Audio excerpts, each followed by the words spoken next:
What if the answers you're searching for are already within you? Here at Richer Within, we believe they are, and we're here to help you discover them. I'm Kathryn, joined by Dynamo Dr. Pat.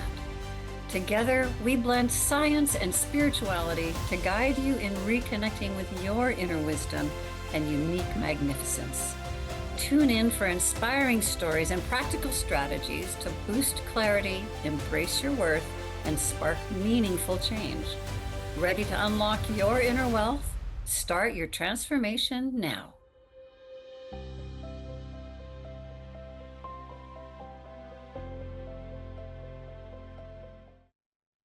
Hey, everybody. What a great show we have for you today. I just want to say the word, Kathryn, if we could. Grinch. Is that like a word?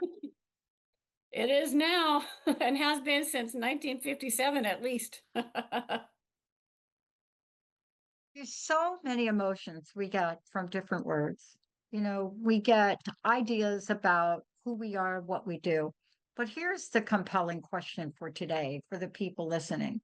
And I know sometimes when we think about things, we have these moments where we ask ourselves, what is it all about? But today, what is it about the Grinch that is compelling? He's so Grinchy. He is the epitome of grinchiness and crankiness. And so this was a family favorite of ours when I was growing up. And for people who haven't met the Grinch yet, he was a main character in Dr. Seuss's 1957 book called How the Grinch Stole Christmas. And he's a big green hairy guy who lives at the very, very top of snowy Mount Crumpet. He lives very alone and very isolated with his dog Max.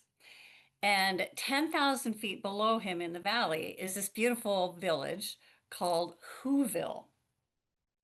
Now, the Whos, they liked Christmas a lot. And the Grinch, he did not. In fact, he actually loathed Christmas. He loathed Christmas, and he could hear it from way up high. He could hear all of them in their festivity making and they're singing and they're getting ready for the holidays. And he just got grinchier and grinchier and grinchier. And finally, on Christmas Eve, he decides that he needs to put a stop to it once and for all. And so he steals a sleigh from a person in the village. And he, on Christmas Eve, after everybody in Whoville has gone to sleep, he goes in, he steals everything they had. Anything that had to do with Christmas, he steals it. Christmas trees, wreaths, ribbons, garlands, presents, food, even everything that they had for their feasts, the cookies they left out for Santa. He stole absolutely everything, brought it back up to his mountain, and he stood there waiting for Christmas morning to come so that he could hear the Who's in the Whoville saying, boo hoo. Well, as the Who's of Whoville woke up, of course they were sad and they were shocked to see everything had been stolen. Everything. And then there's another main character named Cindy Lou, a very young girl, probably 5. And she's very upset. And her mother says to her, he didn't steal Christmas. He just stole stuff. Christmas is in here. And she put her hands on her heart. So Christmas is within, is what she's saying. And you can't steal that. So then the Who's, they all hold hands in a big circle around what would have been their Christmas tree in the middle of their village. And they sang a song that they sang every Christmas.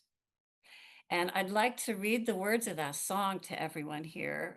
Thank you, all of our magnificent listeners, for joining us, because I was astounded. It's the first time I've actually looked up the words. And so I'm going to read them without the va hum fore in their secret Who language.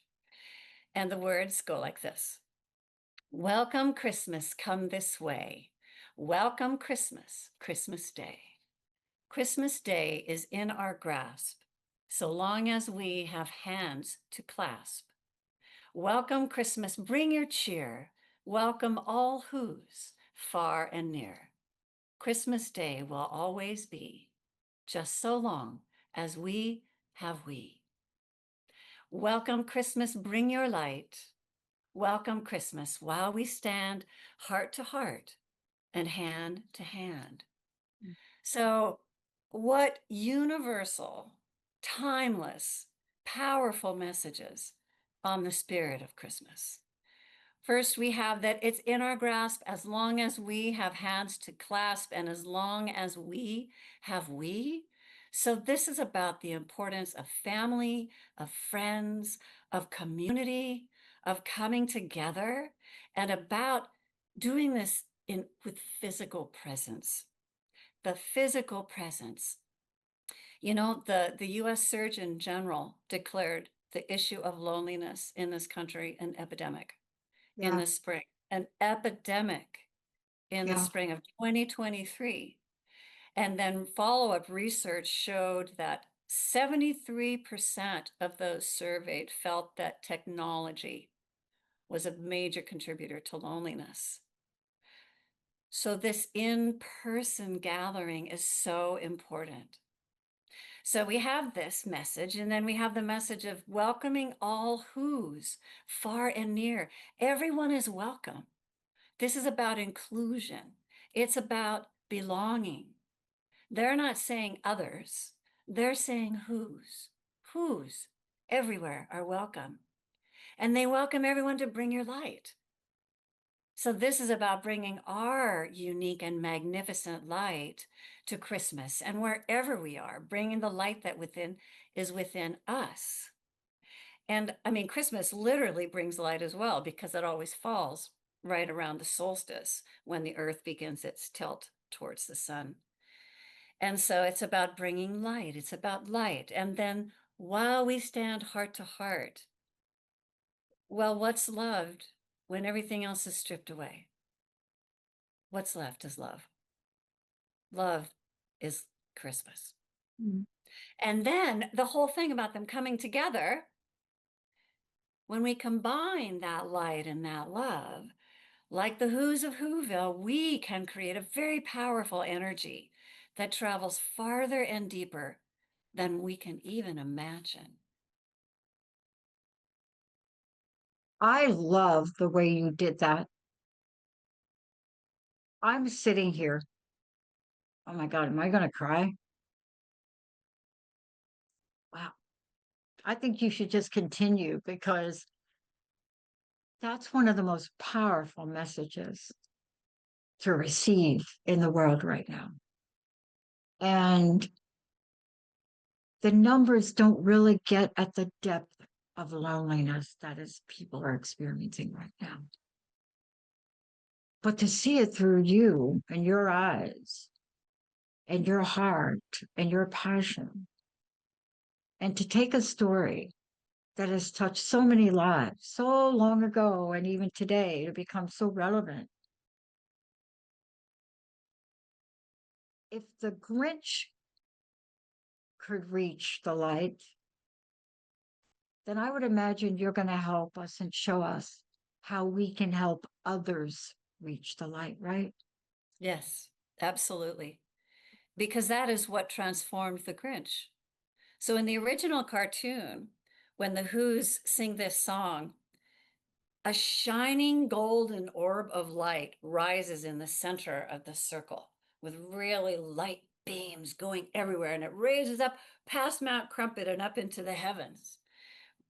And of course, the Grinch is standing right there 10,000 feet up as this beautiful orb is rising. And when he hears their song, he thinks to himself, and this is from the book actually, it came without ribbons, it came without tags, it came without packages, boxes, or bags. And then he thought, maybe Christmas doesn't come from a store. Perhaps Christmas means a little bit more. And his small heart grew 3 sizes that day. And then the true meaning of Christmas came through, and the Grinch found the strength of 10 Grinches times 2. And so, with that strength, he hooked up the sleigh, got Max, who let him down as the reindeer down into town, brought everything right into the mental middle of the square, returned everything, and was welcomed by the Whos to Christmas dinner where he carved the roast beast. And so, absolutely, we can impact others. As they stood together as one, the Whos, and sang their song, the Grinch realized, not only realized intellectually, but felt the true non-material spirit of Christmas. That was his transformation. And we too can touch even those who are isolated and alone, like the Grinch was. So there's a couple versions of this, of the Grinch. The Yeah. 2000 version with Jim Carrey, can, um, there's the character, young Cindy Lou. She actually feels compassion for him. He's in the midst of she finds him sneaking around doing sneaky things, but she's like, she knows that somewhere in him is good. She believes in his good. And so she decides to figure out what happened to him and discovers that he felt as a child bullied. He was bullied and he was teased because of his differences, and especially around Christmas. And that's when he ran away up to the mountain. Then in the 2018 version, which is animated again, he grew up in an orphanage that was then abandoned at Christmas time. And he had nowhere to go up except to the cave on the mountain, where Christmas was a very painful reminder of his past, right? So, what if today's Grinches may be outcasts? Maybe there are people who have suffered from lack of love or lack of acceptance. So, for any Grinch you may observe in your circle of peoples or in the world, and this is what I've been doing a lot lately for one Grinch in particular that I find challenging in my life, is imagine them experiencing the heart opening like the Grinch. This life-changing heart opening for them. Maybe you can be like the Cindy Lou who saw beyond the grumpiness and the crankiness and what is perceived. She didn't see him as different, right? She didn't other him.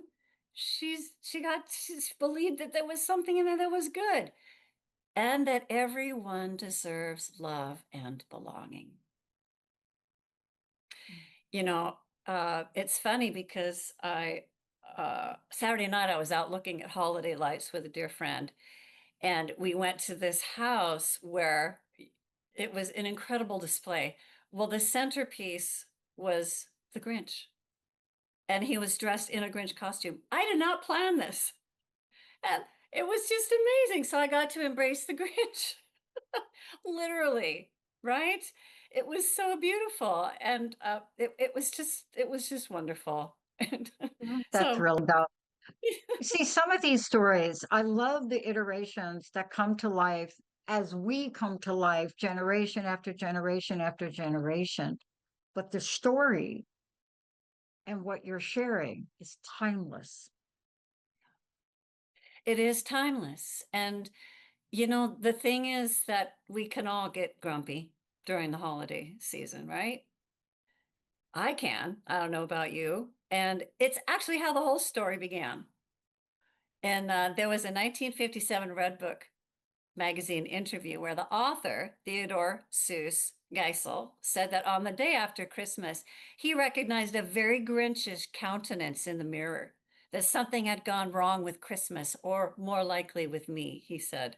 So I wrote the story about my sour friend, the Grinch, to see if I could rediscover something about Christmas that I'd lost. So the question is then, how can we rediscover this something? And I would like to suggest the first thing that we do is like the Who's did, is gratitude. They were grateful, even though all the Christmas trimmings had been stolen, because they knew the Christmas spirit wasn't about the material things, but about togetherness and love and belonging and shining our inner light. This gratitude really opens the heart and can transform negativity into joy. We can move, I like to say, from grinching to grinning.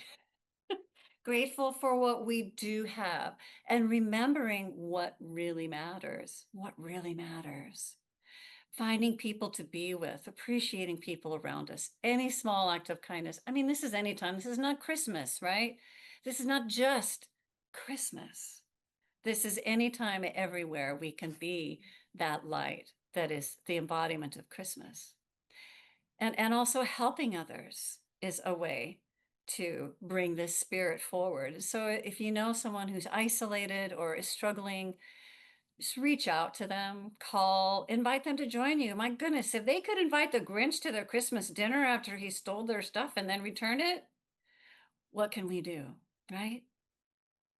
And, I just want to acknowledge the holidays are not happy for everyone. Right. There are many people who are struggling right now. There are many who are suffering, many people who are alone. And I know how it's felt for me to struggle, to lose a family and a partner through divorce, to lose friendships, to lose loved ones through death and friends, and to feel shamed, to feel lost, to feel like I don't belong. And I've been on my own during the holidays as well. And so, just for anyone listening to this that is experiencing a difficult time right now, I just want to acknowledge you and invite you to know that there are who's in Whoville who sing for you and hold you in their hearts, whether near or far. And I know Dr. Pat and I are two of those who's. Yeah. Yeah. I wake up every day and live it, breathe it. And I know sometimes it's hard when you say to somebody, find something to be grateful for. And if you say it at a time where they can't even touch the word with the G, Yeah, that's time for me to just let it go and let them be wherever they are. But you're going to help us now with a special prayer, aren't you? I am. I am. Thank you. Thank you. So I just invite everyone, wherever you are, all who's near and far, to simply settle into your seat where you are, if you are not driving, and in a place where you can close your eyes gently and feel safe to do so. And just receive, just take a moment to steep in this moment, in the gift of this moment. Gratitude for the breath without which we would not be alive. This simple breath, this breath that we breathe in the body of the one that is everything that there is, that is always present. The one power that lights up all of the stars and the trees and the lights and everything everywhere, lit up from within. This presence that is never an absence. It is the presence of life itself, the presence of the energy of life, the source of all of life. This is indestructible and it is infinite and it is always within our grasp. It is this beautiful intelligence that spins the stars in their orbits and places stars in their place. The perfect pattern of all of life. And it is this one life that expresses itself, revels in expressing itself in, through, and as everything, every speck of this creation, all that we can see and all that we cannot see. Everything is simply an embodiment of that very same power, presence, and wisdom. And I know that this is the truth of me and of truth of everyone everywhere. Everyone is a unique and magnificent embodiment of that very same one. Everyone is precious. Everyone is a star wrapped in skin and this brilliant light. And so, in this season of light, I speak my word for and about everyone and call forth the remembrance of that light within that nothing and no one can steal. A remembrance of the preciousness of their own life, the gift that their life is to everyone around them. To revel in gratitude for the tiniest things, for the breath, for everything in their life and around them that they can see, that they can feel, and that in that gratitude, their hearts are uplifted, and so are those around them. And above all, to remember that we are spun from stardust into light by love, through love. Know that you are loved. And in gratitude, to know that this is true, I simply release this word into the cosmic womb of infinite creation and potential, that place of unconditional love that always says yes. I welcome it to be and allow it to be by saying, and so it is. So it is.